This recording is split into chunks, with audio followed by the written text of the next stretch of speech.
Hi, Sue Lawson here, NAB 2017, where I have decided that Blackmagic put the B in NAB. That's what it stands for now.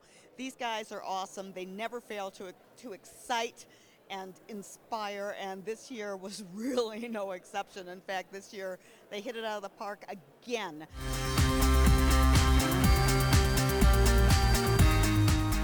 I'm not sure I can deal with an introduction like that, Sue. Too low-key? I'm not sure I can follow it, but yeah, I'm pretty sure Resolve will step up to the introduction that you're giving it. Here in NAB, we've got DaVinci Resolve 14. And 14's not really just a small incremental upgrade, this one's a biggie. This is a really major leap forward in terms of what we've done with Resolve. People know Resolve, of course, as its color correction tools. It's been used for decades in terms of color correction. We took Resolve into the editing side of things as well by introducing all the edit functionality, and we've now gone one stage further. What we're seeing here is a setup on an iMac with DaVinci Resolve 14. We've got the micro panel. These are really cool. This just gives us all the control of our grades. And what we've done now is there's an extra tab right down here at the bottom of Resolve, and this is audio post-production tools. This is Fairlight embedded into Resolve as an application. Now what that means, and it's kind of easy to miss how quick we just did that because it's one click. One click, game changer. It's one click between your edit, your grade, and your audio post-production. Now that's incredible because typically the standard workflow has been to finish and lock down your edit or your grade, move that project into audio, to have all the audio dialogue and the sound effects and everything finessed and tightened up, etc. But what happens when somebody wants to take a shot out or replace something or extend something or trim something, and that audio track that runs beneath is now out of sync, or all the sound effects are out of sync? The ability now with DaVinci Resolve 14 is for all of those people in the post-production pipeline to work together. So these people are not working independently any longer.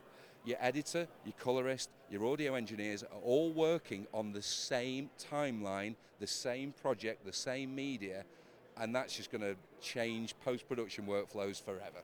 You have made our lives so much easier. I can sleep at night, and I do now, because of the tools that you've given us.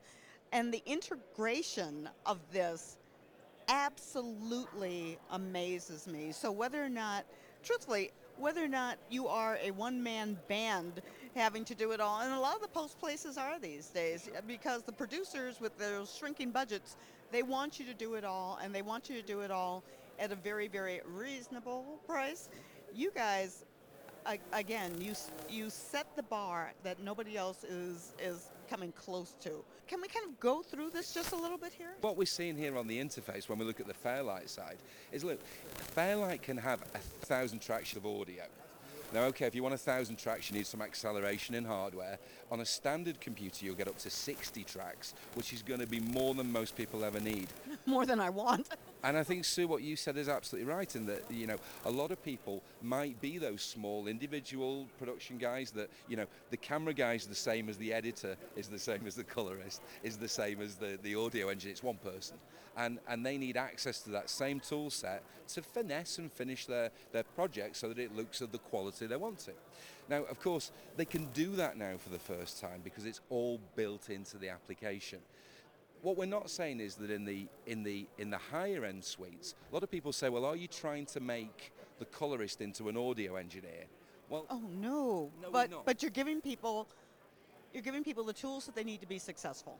It's the specialisms will remain. It's every bit as important that we've got those key specialists within the post-production environment. But what we are saying is that when something needs to change, when something needs to be tweaked, and that happens daily, hourly. So what we now can do is you could have guys down the hallway that are just going to go, well, no worries, I can fix that audio up, no problem, because we're working on the same material on the same project. So I think that what we're seeing here is we're seeing all the audio tracks, We're seeing the channels up here. I mean, I'm going to go ahead and play some of this so that, I mean, the other thing you'll see is how quick this is.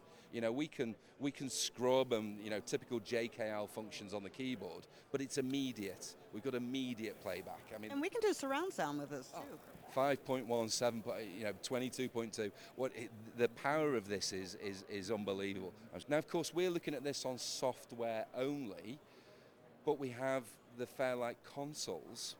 So you can build a Fairlight console to match whatever your need is using the fader panels and the edit controllers. So if you want hardware control over that final mix or over the editing, you can build a console that's designed to fit your need. And that's all modular and it's all really easy. So you start in software, move this into the suite, into the console.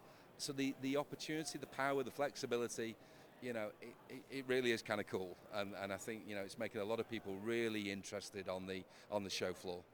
Absolutely. Let's talk price point on this. So also DaVinci Resolve 14 is of course available for free as a public beta today. So you can download a public beta of Resolve today, and there's the free version. DaVinci Resolve Studio was previously priced at $995. We've done a 70% price reduction on that and dropped it to $299 US. That is absolutely amazing. With that type of price point, you can't afford not to jump in and take advantage of all this.